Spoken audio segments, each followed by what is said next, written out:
आज का वरदान।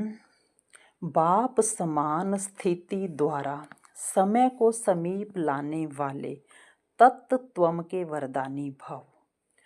तो तत्त्वम का क्या अर्थ होता है? यानी कि तुम वही हो।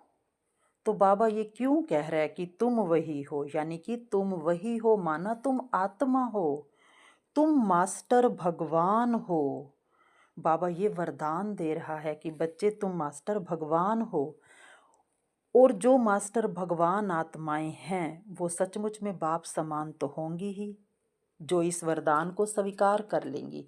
अगर वो बाप समान स्थिति में स्थित होंगी तो फिर वो परफेक्ट भी होंगी।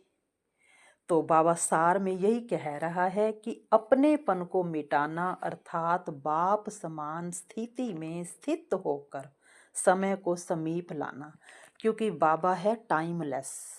फिर आत्मा भी जो बाप समान है वो भी है टाइमलेस। तो टाइमलेस आत्मा जब बाप के साथ कंबाइंड है तो अपनेपन को मिटा देती है। उसको ड्रामा के अंदर देह में, देह की वस्तुओं में जरा भी अपनापन नहीं रहता। और जहाँ अपनापन है वहाँ फिर वो बाप समान होने में परसेंटेज है, यानी कि पूरी बाप समान नहीं है। 90%, 80%, 95 ऐसे। तो परसेंटेज माना जो 100% नहीं है तो माना फिर थोड़ा डिफेक्ट है। तो बाबा कहते ऐसे डिफेक्ट वाला कभी परफेक्ट नहीं बन सकता। तो परफेक्शन की चाबी क्या है? फिर आगे बाबा ने बताया लवलीन स्थिति। जो बच्चे बाप के साथ लवलीन रहते हैं वही परफेक्ट बनते हैं। तो जो बाप समान हैं, अपने आप को मान लेते हैं, ड्रामा से बाहर निकलकर बाबा के साथ कंबाइंड बैठ जाते हैं, उसके लव में लीन हो जाते हैं, तो जैसे परफेक्शन की चाबी उनके हाथ में आ जाती है।